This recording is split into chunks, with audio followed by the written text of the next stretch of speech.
Well, we grew up in the same neighborhood, adjoining farms, I guess you'd say. And Ruby was, my dad was born about 8 miles from here, really, over on Duncan's Creek. And Ruby's dad was born, I guess he was born in Lattimore, wasn't he? Mm-hmm. So we were family friends. Our daddies and grandpas were friends, and she was a little girl when I was a big boy, because she says I'm a lot older than her, and that's 4 years. But it was true back when I was 16 and she was 12. Then when she got to be 16, I thought of her a little different way than I'd been thinking of, and she says the same thing about me, I think. Is that right? Maybe. But anyhow, I come home from school from Wake Forest one summer. And she had grown up, and she was Working on the farm. flattering me a little bit with her moves and so forth, and I got hooked big time, and so we've been married how long? 64 years. 64 years. We've been around each other a long time. My dad was born in 1885, as I said, over in the Duncan's Creek area, which is part of Cleveland County. What were your parents' lives like here back before, modernity came? Well, my grandpa was,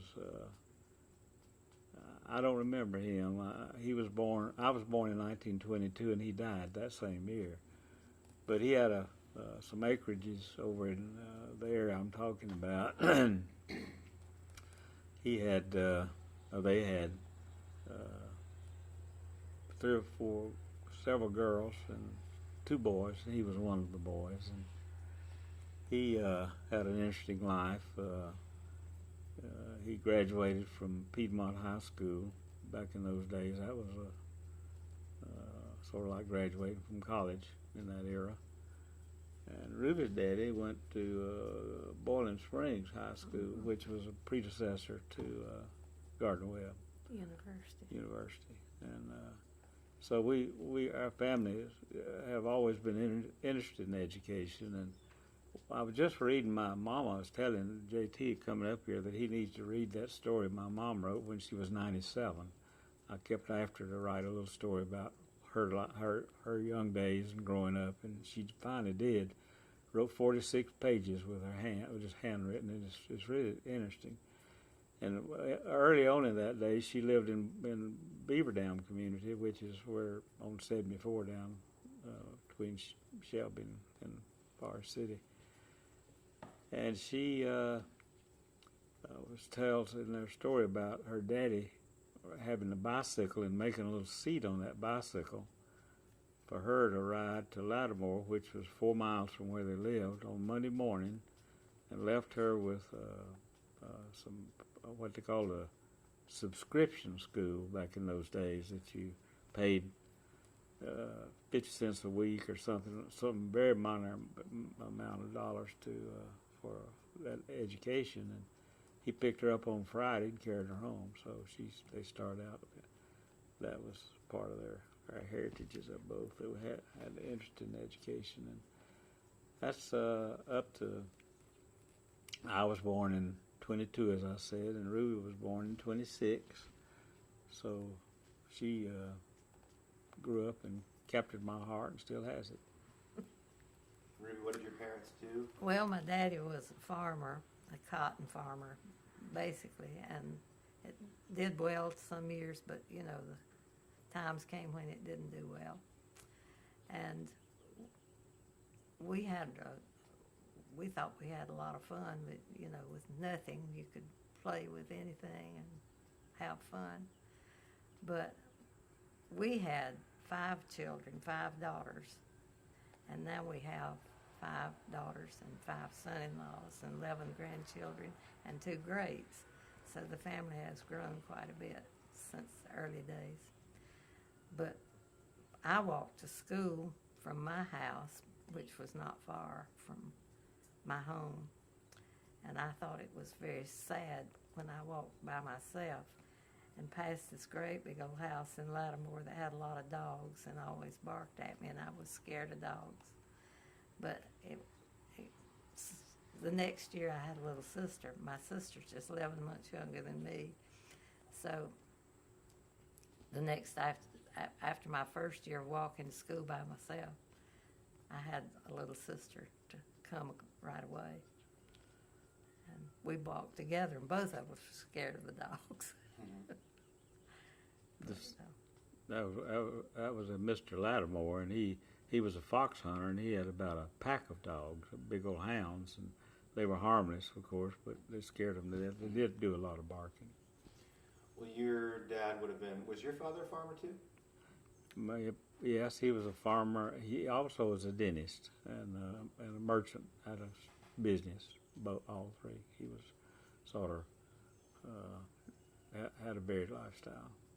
Well, can you all help reflect on what the farming community was like?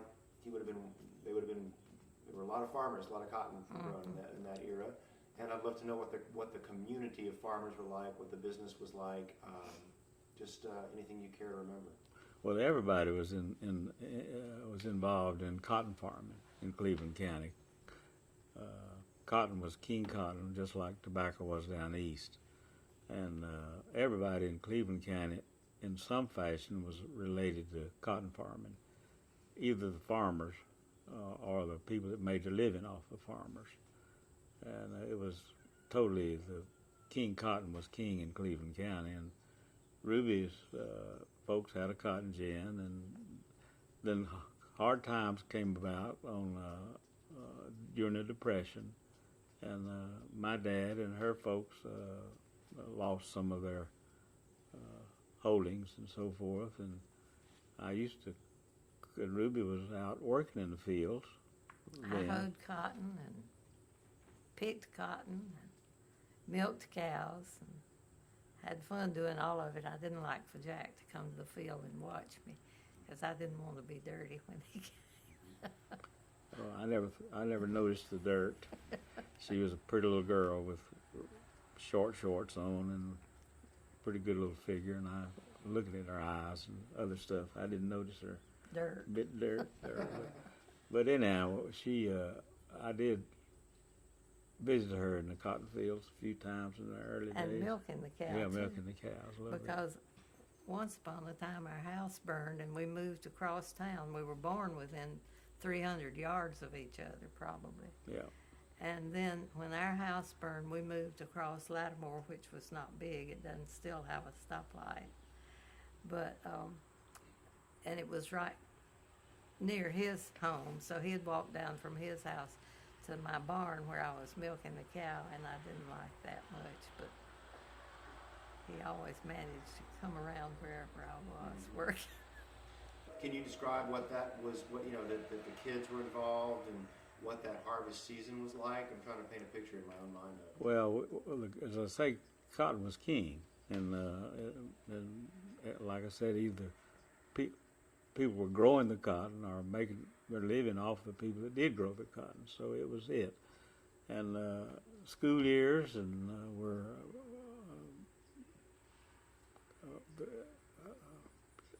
attendance and the time the schools were open were predicted by the cotton crop, and it had a split season in the schools, but during the planting season and that sort, and then after the cotton got grown up about like it is now, the schools would turn out would reconvene.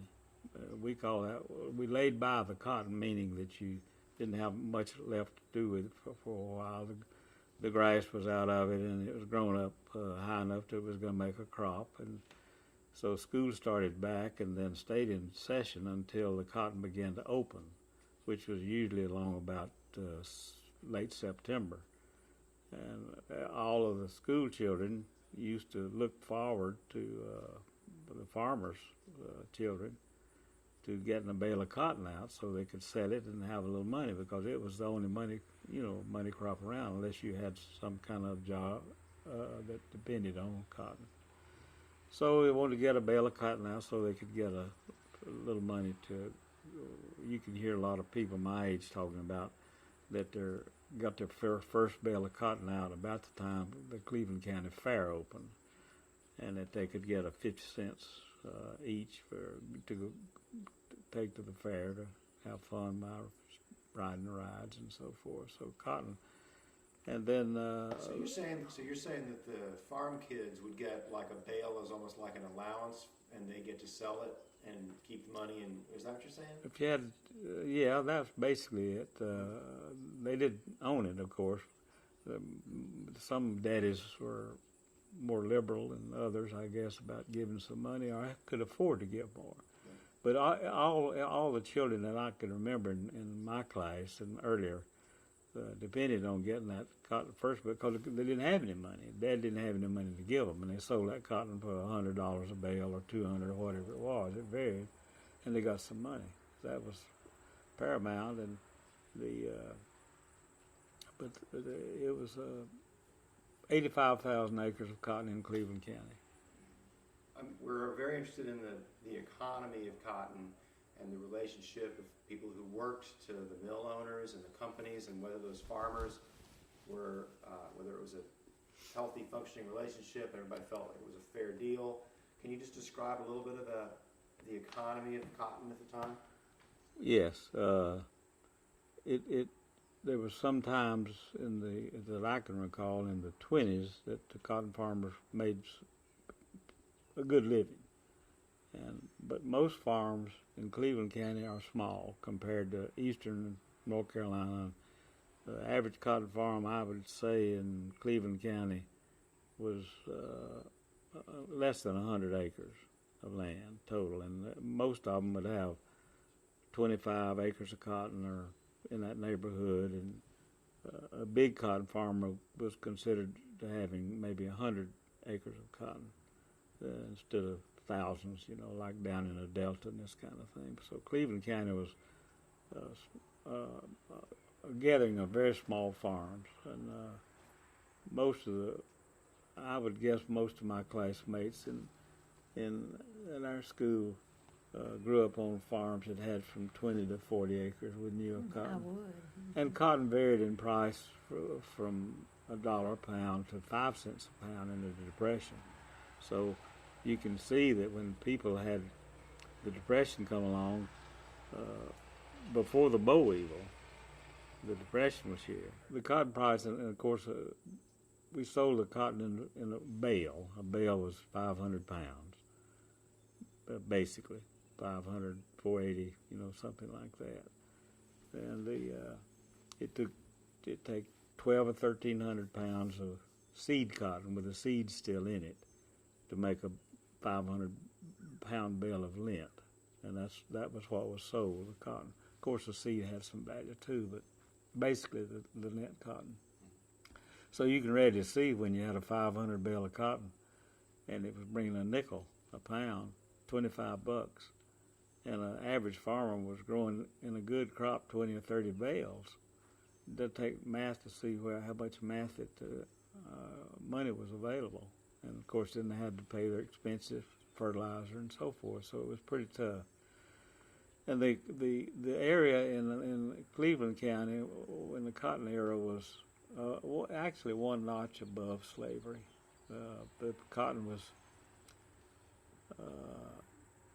tended by tenant farmers who grew the cotton on the share. And the normal relationship with a tenant farmer was that the landlord had the land and he had a house, some of them very meager, none of them too good, and but there was a house that the tenant farmer could live in.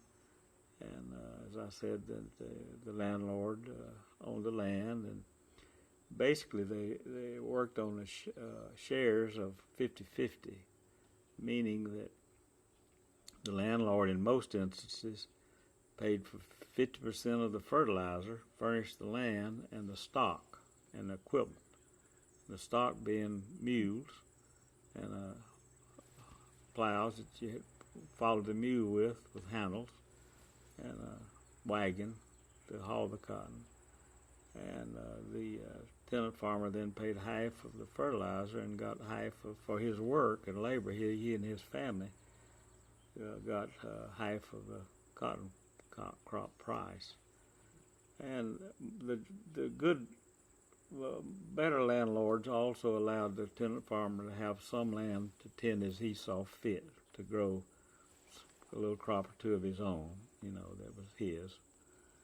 But it was a tough deal. But it was tough times, and it was, as I said, it was a lot of the families in Cleveland County that I can recall. The boll weevil started down south and worked its way north, and after the Depression, the people down in Georgia, and particularly around Gainesville, Commerce,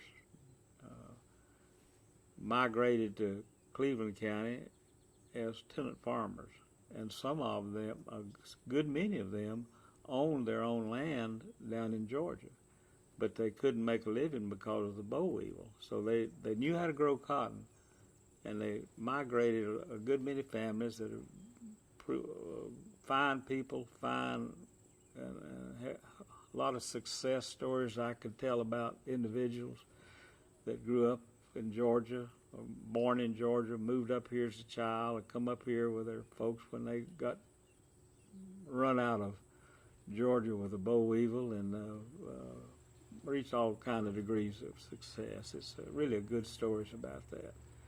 But the tenant farmer situation was a tough deal back in those days to make a living, and money was, people just didn't have any money. As Ruby said, we had, I guess, we were both a little bit, had a little bit more favor than some of our best friends, but we didn't have any money. Ruby was hoeing cotton every day and picking cotton, but it was, we had a lot of fun. Yeah. We could figure out something to play with. And Well, you're a physician? I'm a dentist.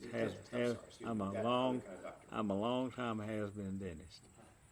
Well, when did you get your training, and was that a big step for you? Yeah, I went to Wake Forest undergraduate school, and then transferred to Emory and graduated from Emory in Atlanta.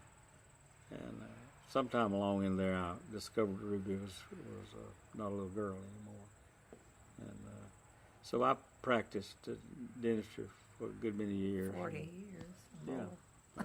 Some of it. But in the meantime, he did get into business just like his father. So he had a business.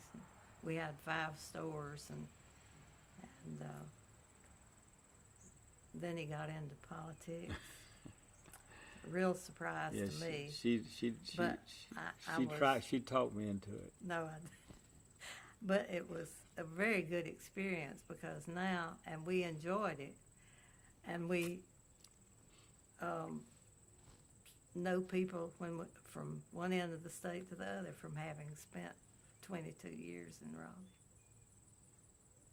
Well, I'd love to hear about your time in public office, and you both would have gotten a great sense of what the core issues were to this area. I mean, no better person to hear the collective interests of a county than representing them. So what, it's a big general question, but what are some of the things that stand out in your memory about what this community went through and what they needed and what they were looking for?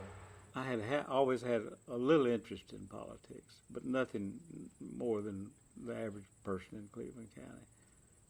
And we lived in Rutherford County for a short period of time, about 10 years, and I was practicing in a little mill village. I'd had long-range plans to practice in Shelby, and it's unusual how it worked out, but I went over to Cliffside to stay 2 months and ended up staying forever. But my educational career took several turns. I had an opportunity to when in the Army, I was in a hospital and thought I was God's gift to oral surgery, and as a youngster, and I wanted to do that, and I had two opportunities that I turned down because ended up happy in the little mill town of Cliffside, North Carolina. Great people and great little village. One of the typical paternalistic little mill villages in the South, owned by a family, and they happened to be a family that wanted to provide as good as they could, and they did. So it's still, the mill is gone, the houses are gone, but the people that lived in Cliffside are still carried it on today. They got a website and all gatherings that get together, so it's a great little town. But I got interested in other things. Somebody interviewed me way back then. And I said, well, I don't much want to look through life through a crack. I want to see a little bit more than this little bit. And so I had some other activities, including politics and business. And when I lived in Rutherford County, the power structure back then in the Democrat wing of the party was could nearly anoint somebody to an office, and the power structure come to see me in Cliffside and asked me to run for county commissioner, which is a tantamount to being elected, and I told them I didn't. My children were too little, and I had too much going on, and then blah blah blah. But I was flattered. Moved back to Cleveland County, and 10 years later, the same thing happened in Cleveland. Come and run for county commissioner, and I gave them the same answer that I'm still blah blah blah. And then along in 1970 or 71, no one asked me to run for the North Carolina legislature. I just got a feeling that I wanted to, and I thought I was qualified because of my background I knew how to hitch up a mule for the farming, and I also lived in a mill house for 10 years, and I was a professional and had a professional education, and so I thought, that's sort of the makeup of this county. I can say this now because I'm not campaigning. I'm not trying to get elected again, but it's true, and Ruby knows it's true, and so I decided that I would run, and she nearly fell out of the bed when I told her that I was thinking. She said, "What you got on your mind?" And I said, "Nothing." She said, "Oh, come on." I said, "Well, I'm thinking about running for the House."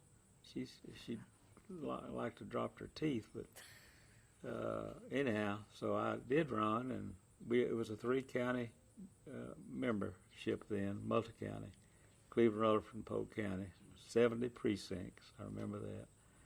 And so I worked hard, and of course, Ruby and the 5 little girls, then they were a big help. Got a lot of attention because of numbers and beauty, I may say so, and of course I won rather handily, and planned to stay 2 or 3 years or so. I didn't have any particular plans how long to stay, but certainly wasn't planning to stay as long as I did. The pay was $200 a month, so it's not much pay at that time. Still isn't. So I think it's about $15,000 a year now, something like that. But anyhow, we. But you're expected to. It's a shortish term, and you go back home and live most of your life. Absolutely, and did. We actually the first year I went, we just had sessions every other year. We just had a session in the odd numbered year. I went in '73, so we had that year we decided that we'd have a short session because the budget had got up to, we thought, a sizable amount, and it needed to be tweaked and adjusted a little bit. So we planned to come back for a short session of 3 or 4 weeks, and did pretty good. I forget but anyhow, it got to where it stretched out more and more.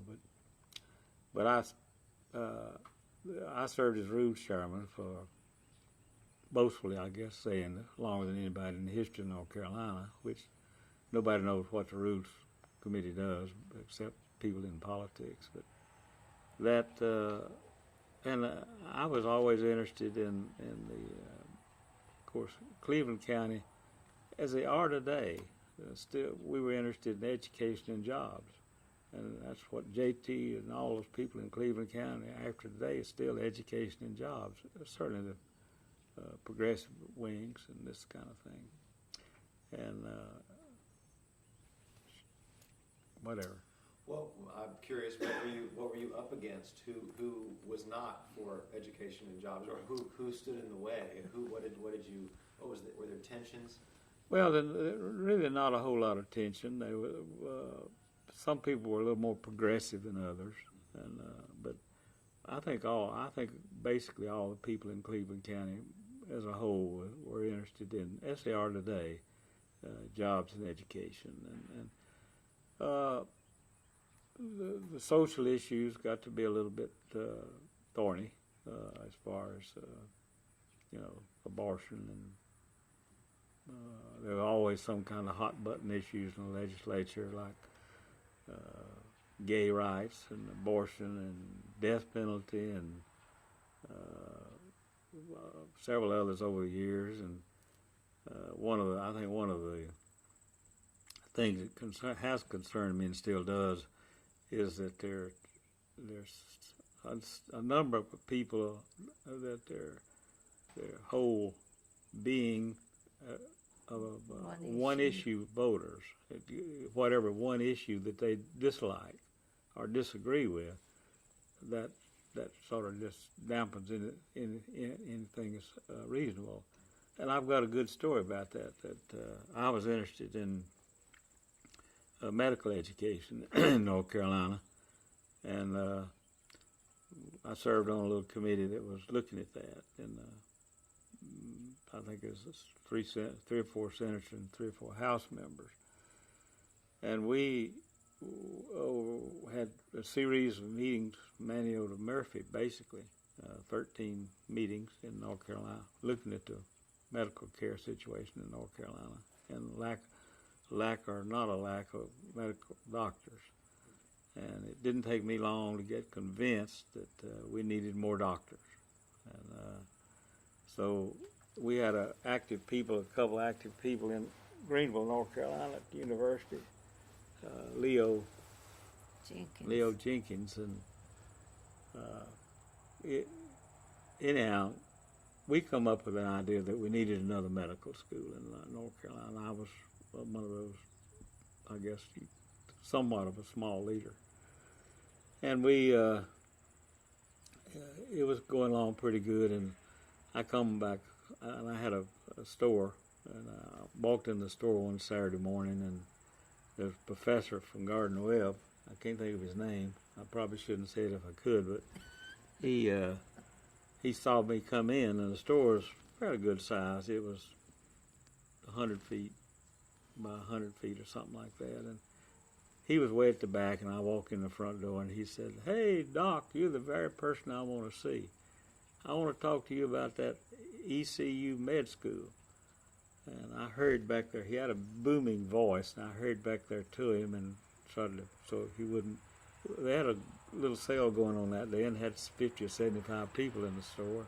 So I was trying to get a little close to him and talk to him a little bit, and I did, and he just didn't think it needed one. He was on the opposite side, and I was on the other side, and so we had a little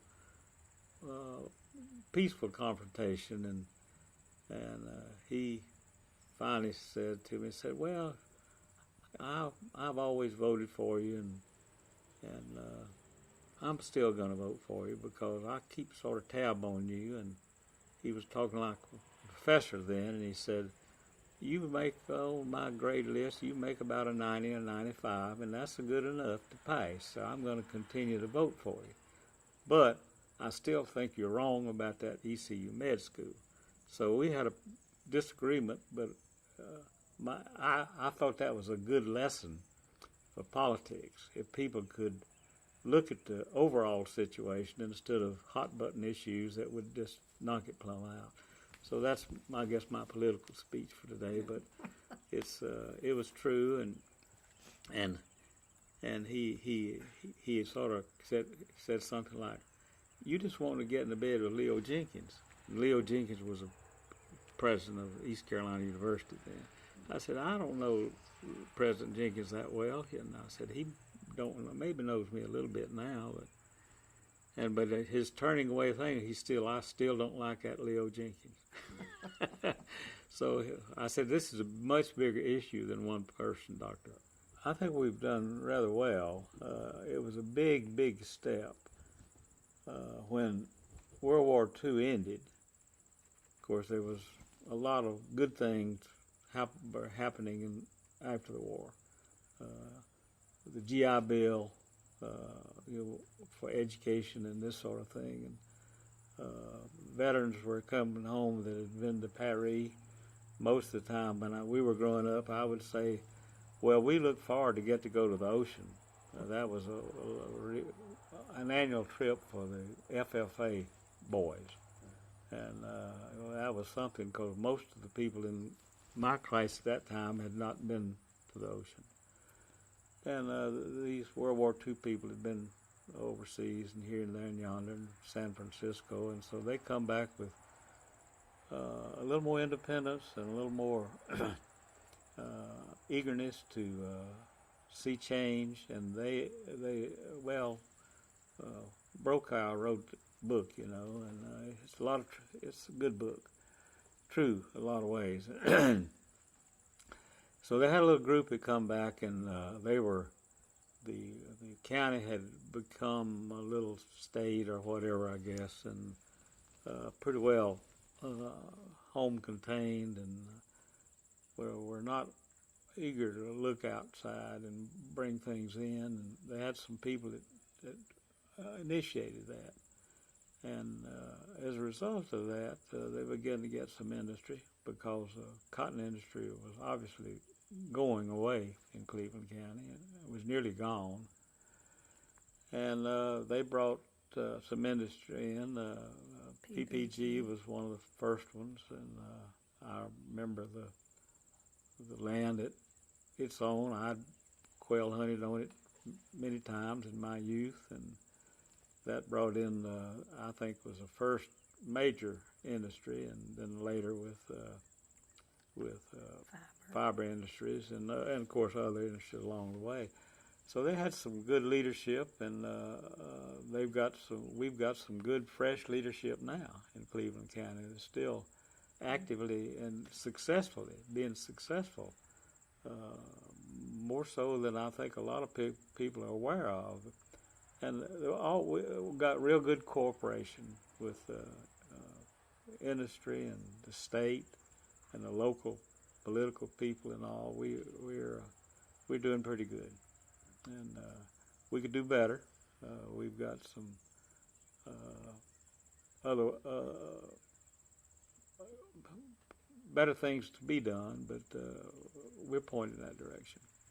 I mean, the key is really whether young people who are getting educated here see a future here and want to stay and start businesses. I mean, do you see that's a positive picture at this point? I think so. I think it's Community college helps. And the community college has been a blessing to not only Cleveland County but North Carolina. And we've got of course, we've been noted for years as having a good university system in North Carolina, nationwide.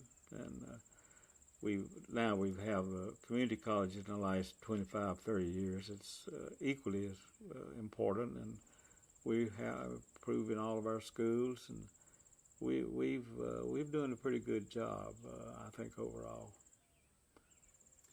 Well, let's shift gears and talk a little about music and the music culture, because that's a big part of the center, and you can bring your experience with Earl Scruggs in. He reflects so well on this area, and he speaks so highly of his time here. And although he wanted to get out of that Lily Mill, but this place gave him something to work with in terms of musical traditions. So maybe I'll ask you, just in general, what do you remember about the musical culture of this area and what you saw and how diverse it was, and if you were, if you felt like you participated and took advantage of it?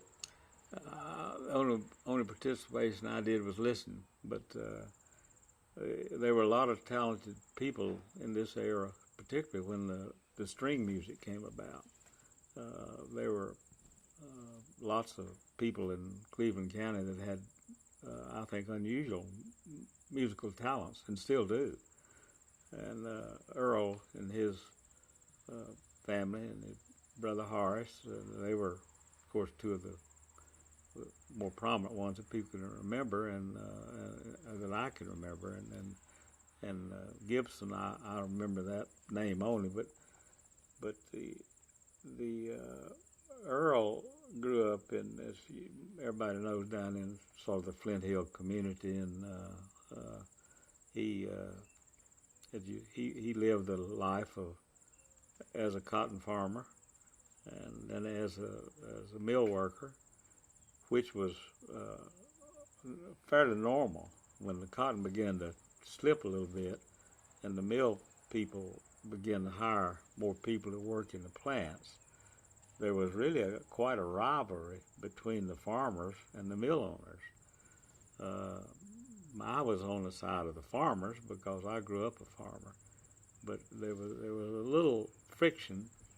The farmers thought, I think, the mill owners were taking their labor, and so they resented that a little bit. But the farmers that were going to work in the mills were trying to better themselves. So it was sort of but there was a little bit of rivalry, I would think. Do you remember that? Yeah, I do. And we went to school with mill workers, and of course Lattimore, where we grew up, was totally a farming community, and we had people that come to school from Lattimore, from the mills in Shelby, I think Dover Mill, particularly Nora Mill, and we had a little teased them about being lint heads and this kind of thing. It was good-natured, but still there. But anyhow, it was progression, I think, in overall. We'll talk about how you came to know Earl personally. Well, as I said, I'm sort of I was a part-time and has-been dentist, I guess most people would say, but he called me, and in fact, 2 or 3 years ago when I was with him with JT and Brownie and some of them somewhere, and he sat beside me and he asked me, he said, you remember me calling you one Sunday with a toothache? And I said,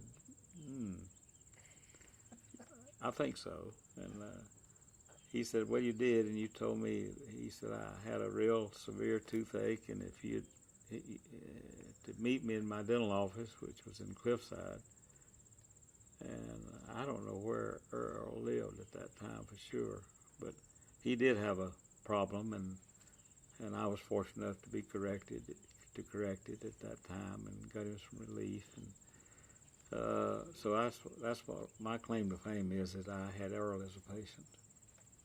And he's, of course, we've heard him. Oh, yeah. His music lots, and he did receive an award in Raleigh while we were there. So we went to that part of the program, and then we had him and his wife out to our apartment to eat a bite, and then we just got to be friends.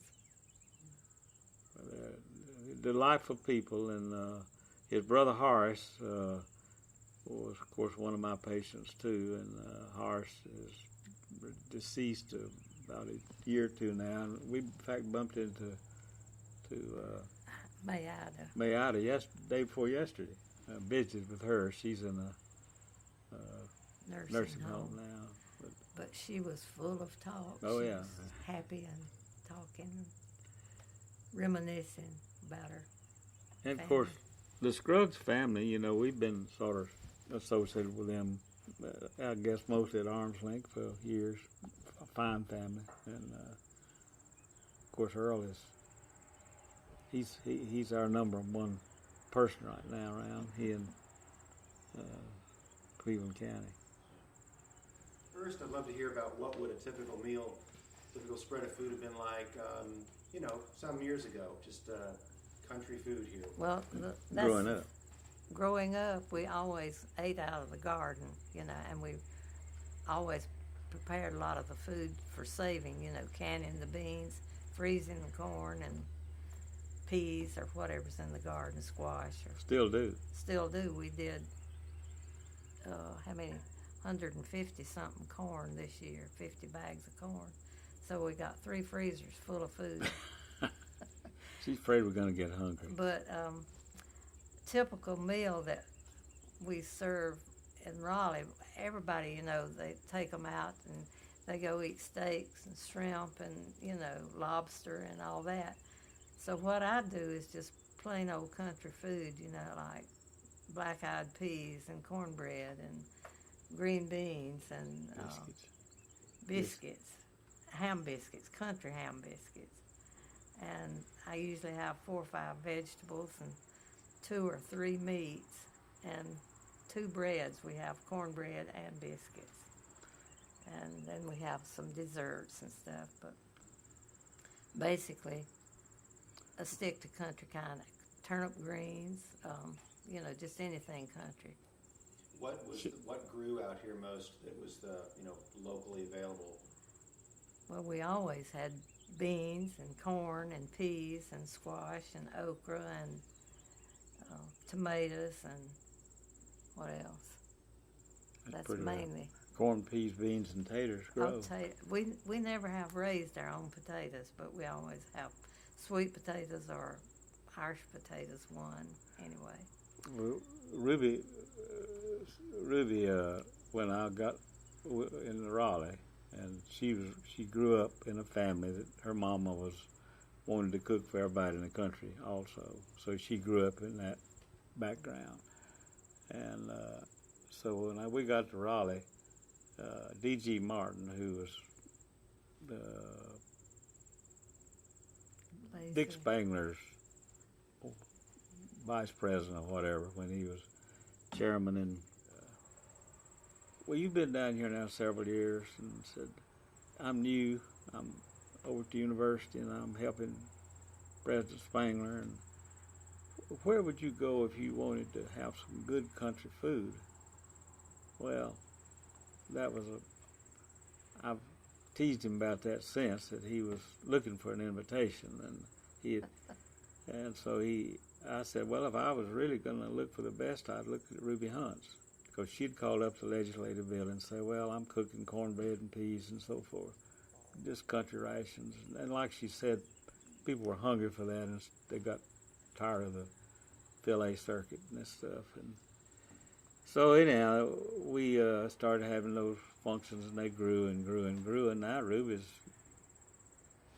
statewide known, at least, for Ruby's cooking, and it's the same I believe old. Everybody likes country food as much as steak and shrimp. And it's the same stuff. We have the vegetables, and always have ham and country ham and another meat or two, and she does a good job. I'm really interested in the meats and where you get your ham, and if you knew who made it and who smoked them, and how a pig turned into all the cuts of pork. Did you by and large know the people who supplied that stuff for you? Well, we used to do it ourselves. We raised hogs and we cured hams, but now we don't. It's easier we know somewhere to get real good, and we just buy it now, the country ham, and it is real good country ham. There's a lot of difference in how it was cured and stuff. Everybody in Cleveland County in our youth grew their own hogs. That was part of the food source, along with the gardens, and of course many years we cured lots of hams in our lifetime, hundreds and hundreds and hundreds. Oh, really? But now science has come out, and they do a pretty good job if they do it correctly, curing hams. And so we have not cured a ham that we served in 10, 15 years, have we? No. Is there anybody in the area who's famous for their hams or their sausage? Is there anybody we should know about? Well, there is for sausage. Jenkins, to me, That's has fine. liver mush. Now I don't know if you know about liver mush, but they have. I like their liver mush the best. But I like what's that sausage I like? Niece's sausage. So you're getting commercial now. So I'm getting commercial, you know. But I do like certain people's different things. How far back does liver mush go? As long as I can remember, Mama made it when we killed our own hogs. You know, she made liver mush. And I was discussing that with Lillian McSwain Stroud a week ago. She's 2 or 3 years older than me, and she's got a couple of boys, Doug and Steve. And she confirmed my thought that the first person that grew and served liver mush was a person named Bert Knipe. And then the next one come along was the Jenkins family and the McKee family. So Cleveland County is sort of noted for liver mush, and they are all in a little village down here called Newhouse. That's where they all were, and they still are. Really, McKee and Jenkins are both in the same area that they started. Really, liver mush is you either like it or if it had a different name, I think it would. Yeah. Jack, you talked about you and Ruby about ham and that kind of stuff, but I'd like for you to tell just a little bit about your zest to keep people, the young people coming on today, knowledgeable about what used to happen and what you've done with killing hogs, and how for many years you've gone out once a year and had hog invited people to kittens. come in for a hog kill. Well, when I was in grammar school, which would have been in the 30s, early 30s, and late 20s, it was not uncommon well, everybody had a hog, even the tenant farmers. I'm sure there were hogs on South Washington Street then. You could ask Max III wouldn't remember that, but his daddy would, and there probably were hogs on Washington Street. But so then it's no one has any knowledge of what's going on. So some of the people encouraged me to, and some of my Raleigh folks really wanted to have a hog killing, and we invited some of the George Miller, for instance, that you and others, and we had some of that, and they enjoyed seeing it. They did not enjoy seeing the sausage made, and as they say, it's like making like a legislature, you know. They compare the two, and so I don't think they like either one now, the legislature or sausage. But it's a passing fancy, you know. It's real to us, and but you know, they tease kids now about thinking that chocolate milk comes from black cows and stuff like that.